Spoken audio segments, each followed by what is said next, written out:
Y bueno, continuando con esto de la historia, que hemos visto que hay cosas que realmente hemos seguido y de las cuales tenemos que erradicar, como lo vimos en la predicción pasada, que fue cierto tipo de comportamientos y cierto tipo de parámetros que son impuestos tanto a las mujeres como a los hombres. Y por otro lado, también hay cosas positivas en las cuales nosotros hoy en día sabemos el por qué nos comportamos de esta manera, el por qué tenemos ese tipo de sociedad y que realmente nos dan una respuesta posible sobre lo que es el hombre, sobre lo que es el mundo y la manera de cómo comportarnos, como lo hemos visto en anteriores predicciones. También surge otra pregunta: ¿la historia solo debe ser contada por los vencidos? Es decir, la historia nos lleva a cuestionarnos sobre ese tipo de factores, el para qué, el porqué de su relevancia. Ya vimos uno de esos datos interesantes y que también en este caso puede determinar lo que hoy es el presente. Es decir, los acontecimientos que nosotros veamos en el pasado es lo que se puede vivir en un futuro, en un presente. Y piénsalo así, las acciones que tú hagas en este punto pueden ser ya sea beneficiosas o pueden ser perjudiciales en un futuro. Por ejemplo, en este caso, si soy una persona que constantemente tomo demasiado, si una persona que realmente vive mi vida al límite constantemente, ¿qué puede pasar? Una de dos, en el futuro o en el presente puede ser que mis riñones estén completamente dañados, algunos órganos vitales de los cuales ya no pueda sobrevivir, a lo mejor que me pase un accidente del cual ya no pueda recuperar o incluso la muerte. Es decir, el pasado toma importancia o relevancia, en este caso ya para introducirnos propiamente a responder la pregunta que te hice al principio, en el cual nos replanteamos qué es lo importante de ahí y qué tipo de cosas puedo retomar para entender y sobre todo para explicar el presente o qué cosas realmente tengo que cambiar para que mi presente y a su largo el futuro cambie.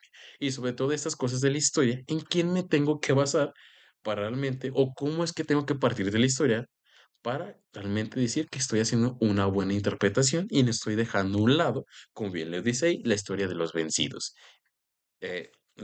y que solo tome en cuenta la historia de los ganadores. Qué me pueden decir tanto uno y otros para hacer una interpretación correcta y sobre todo concisa y realmente abarcadora? Es decir, que tome las dos versiones para sacar algo que beneficie al pasado y, como ya te lo decía, al futuro.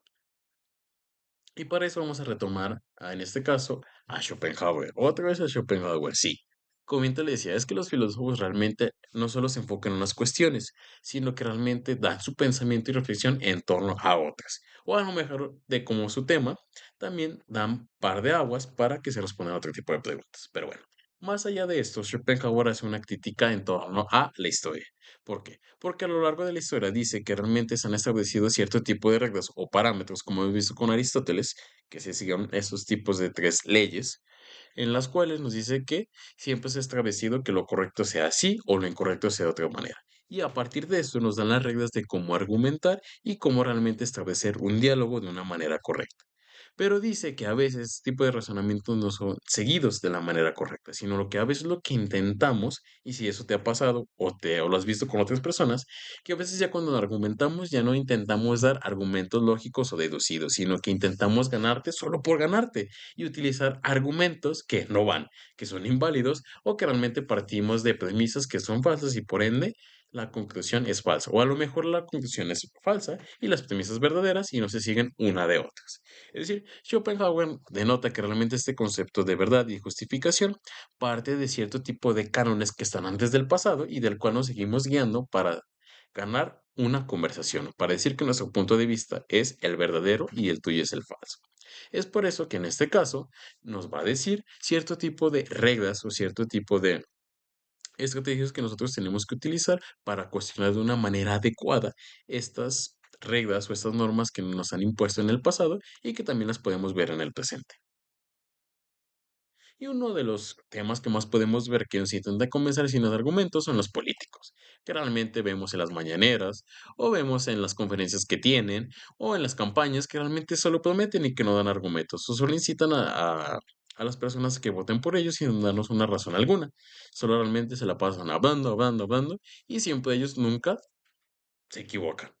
¿O has visto que realmente algún político se refiere a que se equivocó? Puede ser que sí, pero raras veces. Y le va a echar la culpa siempre a alguien más.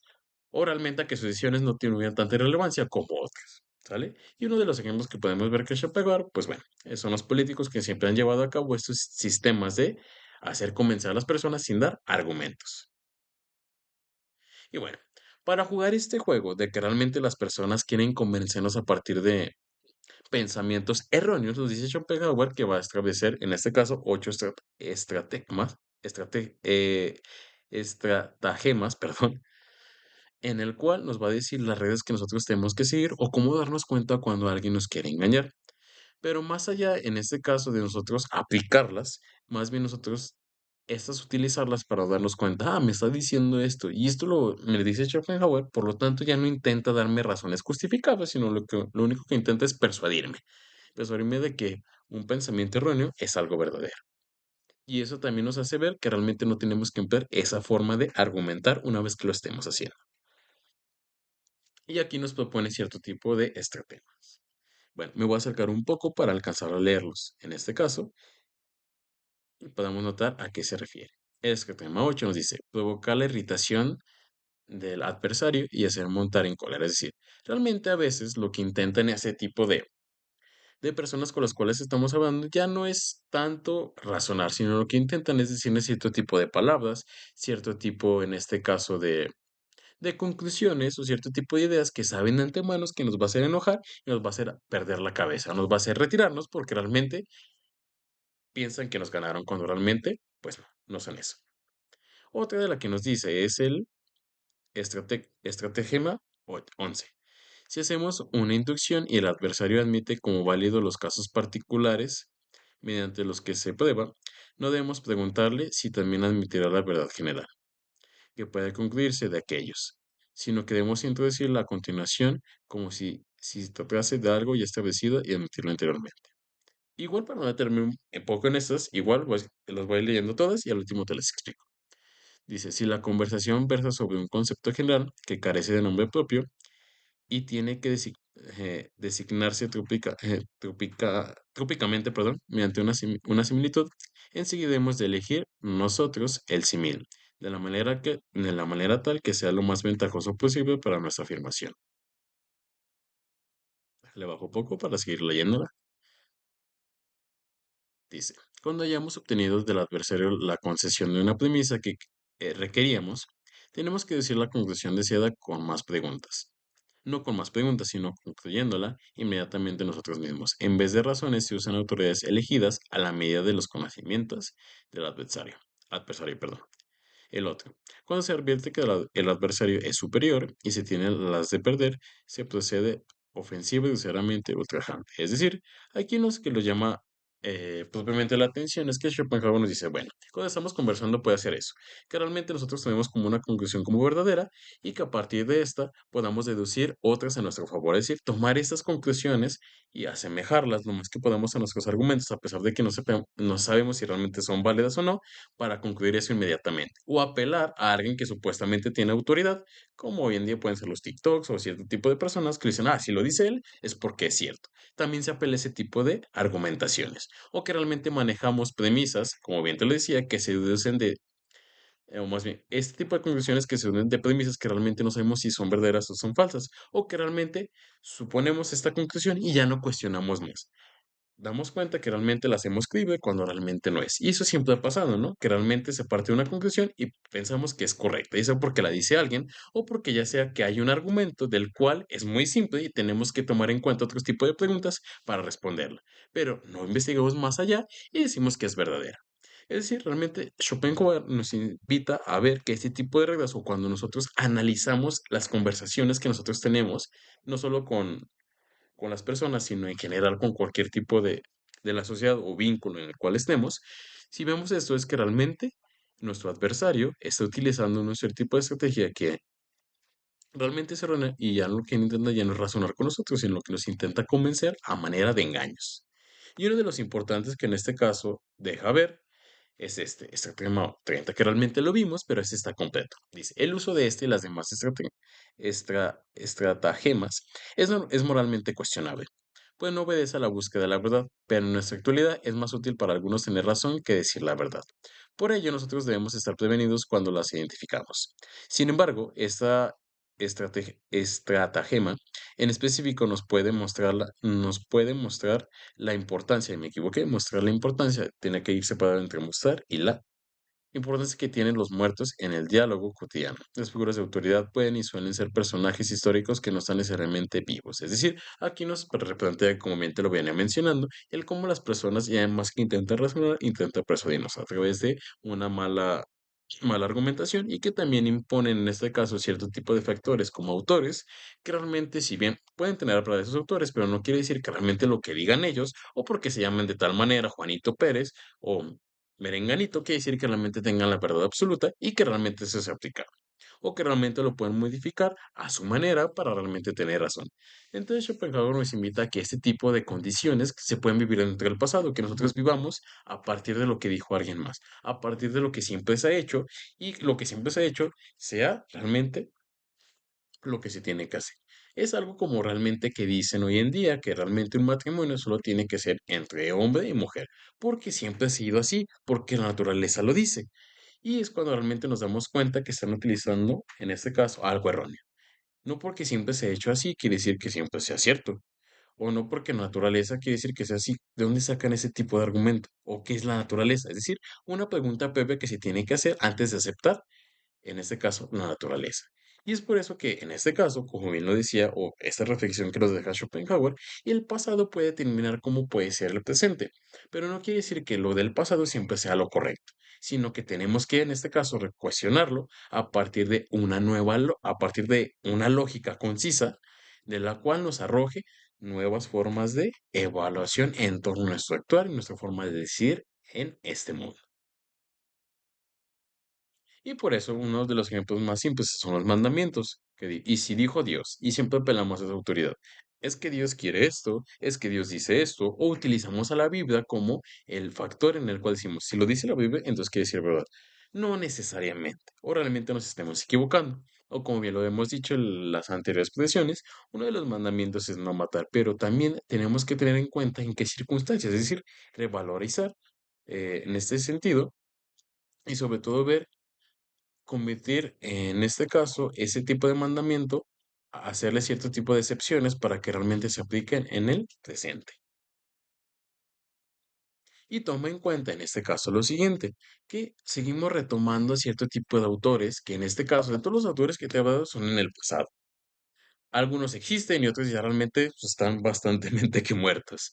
Y entonces aquí te pregunto, ¿realmente el pasado tiene importancia? Sí, porque ese tipo de autores, como hemos lo dicho, se han hecho preguntas, a lo mejor similares o el igual a las tuyas, el igual a las mías, que realmente nos dan una contestación y que realmente es muy plausible, que realmente no todos los filósofos o todo lo que nos dicen completamente están en lo cierto, pero sí hay afirmaciones importantes e interesantes que nos ayudan a comprender esto o aquello y es algo que ya escribieron en el pasado y que hoy en día lo seguimos retomando. ¿Por qué seguimos leyendo a Platón si realmente ya hace mucho tiempo que murió? A Sócrates, a Aristóteles, en este caso a Kant, a Schopenhauer, a Nietzsche, a Marx, si realmente no vivieron en nuestra época, vivieron en un cierto tipo de pasado y realmente lo seguimos aplicando. A lo mejor con modificaciones, a lo mejor algunas cosas todavía siguen como tal ellos lo dijeron, pero hoy en día lo seguimos en este caso utilizando. ¿Por qué? Entonces ahí es cuando el pasado entra a relacionarse con el presente. Realmente es a partir del presente que nosotros podemos comprender, más bien, es a partir del pasado que nosotros comprendemos el presente, el por qué actuamos de esta manera y también nos debe entender cómo realmente, o también nos podemos cuestionar que realmente nunca ha cambiado nada. Si bien cambian los nombres de las cosas, pero seguimos repitiendo uno y otro los mismos errores que se han hecho constantemente. A lo mejor no de la misma manera como en otras épocas, pero sí similares y que siguen siendo los mismos problemas, pero con otros nombres. No sé, eso póntelo a pensar que realmente el mundo no ha cambiado mucho. A lo mejor si bien de las características de las personas, de que hoy tenemos más tecnología, pero realmente seguimos teniendo los problemas o siguen generando más problemas de los problemas actuales que ya tenemos.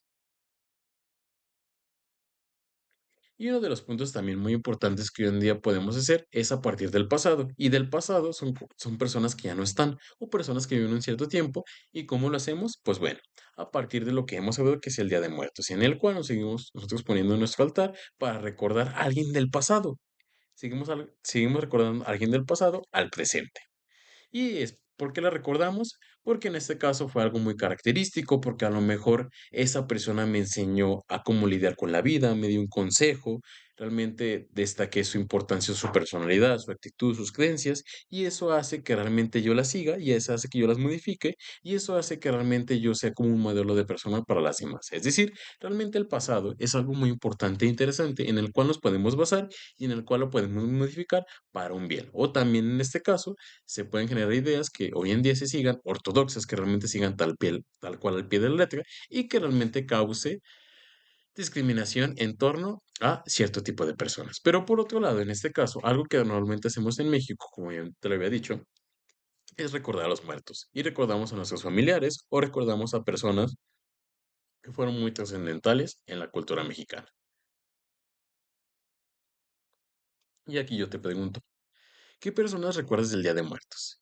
Es decir, más allá que no sea un familiar, ¿qué otra persona, en este caso de México, tú recordarías que sería importante ahora en el presente retomarla y sobre todo tener en cuenta sus ideas? Para mí sería Sor Juana, que hoy en día se puede aplicar, donde Sor Juana realmente era una mujer a la cual no se le podía, no se le daba puerta al estudio porque era mujer y los únicos que estudiaban eran los hombres. Entonces por ello se cortó el pelo, se hizo pasar por hombre para estudiar. Después se dieron cuenta de ello y pues fue introducida en el convento. Sin embargo, esto no impidió que realmente reflexionara y pensara y realmente hiciera filosofía y poemas. Y realmente es una de las mujeres más importantes dentro de la cuestión mexicana y que da aportaciones interesantes de las cuales su idea y su tenacidad implica ver a que realmente las mujeres son al igual que los hombres, son seres que realmente son capaces de crear pensamientos muy buenos, positivos, y que realmente esa tenacidad y esa capacidad que tuvo para estudiar y enfrentarse a la sociedad sobre estos dogmas que tiene.